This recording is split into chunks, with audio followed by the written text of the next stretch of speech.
Hegde mega fertility camp మా యొక్క అన్ని బ్రాంచుల్లో అపాయింట్మెంట్స్ కొరకు సంప్రదించండి 8880747474.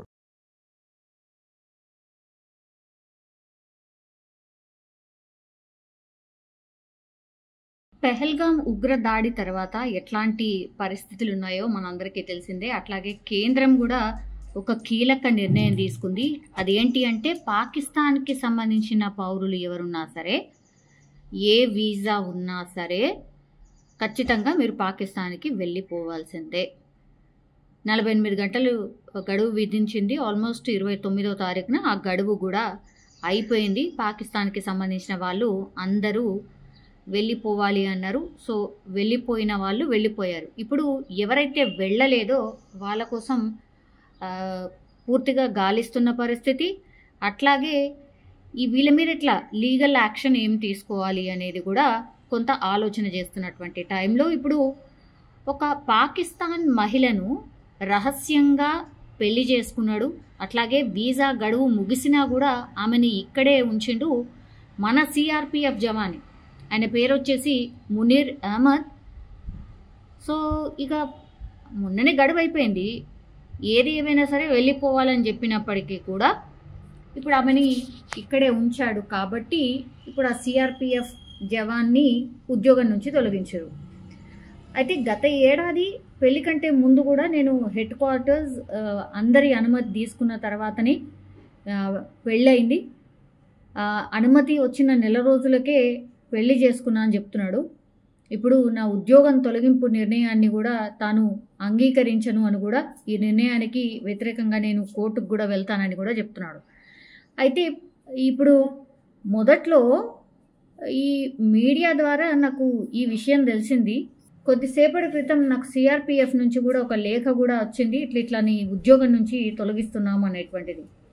ఒక రకంగా మేము షాక్ అయ్యాం. ఎందుకంటే పెళ్లి కంటే ముందు నేను ఒక పాకిస్తానీ మహిళను వివాహం చేసుకోవడానికని మా ప్రధాన కార్యాలయం ఏదైతే ఉంటుందో అనుమతి కోరాను. నాకు అనుమతి కూడా వచ్చింది అని కూడా ఇప్పుడు మునీర్ చెప్తున్నాడు. కానీ ఈ మునీర్ అహ్మద్ విషయంలో ఇప్పుడు సెంట్రల్ రిజర్వ్ పోలీస్ ఒక స్టేట్మెంట్ కూడా ఇచ్చింది. పాకిస్తాన్ మహిళ మినాల్ ఖాన్ను రహస్యంగా వివాహం చేసుకున్నాడు. వీసా గడువు ముగిసిన తర్వాత కూడా ఉద్దేశపూర్వకంగా ఆమెను భారతదేశంలోనే ఉంచిండు అని తొలగించినట్టుగా ఇప్పుడు రిజర్వ్ పోలీస్కి సంబంధించి చెప్తున్నటువంటి విషయం. సో ఇది టోటల్లీ ఒక దేశ భద్రతకు విఘాతం కలిగించడం లాంటిది అని కూడా అందులో పేర్కొన్నటువంటి పరిస్థితి. కానీ మునీర్ మాత్రం ఏం చెప్తున్నాడు, పాకిస్తాన్ మహిళను నేను వివాహం చేసుకోవాలని నా కోరికను తెలియజేయడానికి మొదటనే నేను 31 డిసెంబర్ 2022లోనే ప్రధాన కార్యాలయం ఏదైతే ఉంటుందో నేను లేఖ రాసిన, పాస్పోర్ట్ కావచ్చు, వెడ్డింగ్ కార్డు కావచ్చు అండ్ అఫిడవిట్ కాపీ చూపించాలని కోరిండ్రు వాళ్ళు. ఆ తర్వాత అఫిడవిట్తో పాటుగా నా తల్లిదండ్రులు, జిల్లా అభివృద్ధి మండలి సభ్యుల అఫిడవిట్లను కూడా అన్నీ కూడా నేను ప్రాపర్గా సబ్మిట్ చేసిన.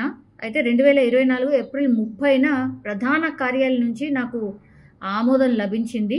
హెడ్ క్వార్టర్స్ నుంచి ఎన్ఓసి అడిగినప్పుడు అలాంటిది ఏం లేదు, నిబంధన ఏమీ లేదని వాళ్ళే చెప్పిండ్రు అన్నటువంటి మాట చెప్తున్నారు. ఇప్పుడు వీడియో కాల్ ద్వారా నేను పెళ్లి చేసుకున్నా అంటుండు. అది ఎప్పుడు? గత ఏడాది మే 24న నేను వీడియో కాల్ ద్వారా పెళ్లి చేసుకున్నా. ఆ తర్వాత 72వ బెటాలియన్కు మ్యారేజ్ ఫోటోలు కానీ మ్యారేజ్ సర్టిఫికెట్లు కానీ సమర్పించా. ఫస్ట్ 15 రోజుల వీసాపై ఫిబ్రవరి 28న తొలిసారిగా భారత్కు వచ్చినప్పుడు మార్చిలో లాంగ్ టర్మ్ వీసా కోసం దరఖాస్తు చేసుకున్నా. ఇంటర్వ్యూ వంటివన్నీ కూడా నేను పూర్తి చేసేసిన. సో ఇంతలోనే ఇప్పుడు పాకిస్తాన్ వాళ్ళు ఎవరైతే ఉంటారో వాళ్ళందరూ వెళ్ళిపోవాలనేది వచ్చింది. ఇప్పుడు నా పరిస్థితి ఏంటి అనేది ఒకటి. ఆ తర్వాత నేను కోర్టుకు వెళ్ళబోతున్నా. ఎందుకంటే జమ్మూ కాశ్మీర్ హైకోర్టు బుధవారం తన భార్య బహిష్కరణపై స్టే విధించడం ద్వారా ఆమెకు ఉపశమనం కలిగించిందని కూడా ఆయన చెప్తున్నాడు. ఈ నిర్ణయంతో తాను సంతృప్తి చెందలేదు. మరికొద్ది రోజుల్లో కోర్టుకు వెళ్తాను, అక్కడ తనకు న్యాయం జరుగుతుందని ఆశిస్తున్నట్టు మునీర్ చెప్తూ ఉన్నాడు. సో పెహల్గాంలో ఉగ్రదాడి తర్వాత ఇప్పుడు పాకిస్తాన్ పౌరులు దేశం విడిచి వెళ్ళిపోవాలి. ప్రభుత్వం అయితే క్లియర్ కట్ ఆదేశాలు ఇచ్చింది. ఇప్పుడు మినాల్ ఖాన్ కావచ్చు, మునీర్ల ఈ ప్రేమ వివాహం ఇప్పుడు వెలుగులోకి వచ్చింది కాబట్టి మరి ఆయనని తొలగించడం అయితే జరిగింది. ఇప్పుడు నెక్స్ట్ ఆయన కోర్టుకి వెళ్తా అంటుండు. మరి కోర్టు అయినా సరే అదే చెప్తుందేమో, అవును కేంద్ర సర్కార్ తీసుకున్నటువంటి నిర్ణయం ఖచ్చితంగా మీరు పంపించాల్సింది, ఆ తర్వాత ఫైట్ చేయాల్సింది అంటుందా, లేకపోతే ఇంకేమంటుందా చూడాల్సిందే. బట్ ఇప్పుడు సిఆర్పిఎఫ్ జవాన్ ఒక పాకిస్తాన్ మహిళను మ్యారేజ్ చేసుకోవడం, ఆ తర్వాత నిబంధనలకు విరుద్ధంగా ఆమెను ఇక్కడే ఉంచడం, ఇప్పుడు ఆయన మీద చర్య తీసుకున్నారు. ఆయన ఉద్యోగాన్ని తొలగించడం అయితే జరిగింది. నిజంగా ప్రస్తుతం ఉన్నటువంటి సమాజం దేనికి ప్రయారిటీ ఇస్తుంది? ఆర్థిక సంబంధాల చుట్టూ మాత్రమే తిరుగుతుంది. మళ్ళీ ఎన్నికలంగానే చాలా విరక్తి కలుగుతాం. మంచి అనిపిస్తుంది కదా, లేడీస్ కూడా ఛాలెంజింగ్ జాబ్స్ చేసినప్పుడు చాలా బాగుంటది. ట్రాఫిక్ అసిస్టెంట్స్ గా నియమించిన ట్రాన్స్జెండర్స్ అందరితో సాల్యూట్ చేయించుకుంటున్నారు. ఫుడ్ డెలివరీ ఇవ్వటానికి వెళ్ళినటువంటి డెలివరీ బాయ్ అనిల్ పై కళ్ళ ముందు పెళ్ళండి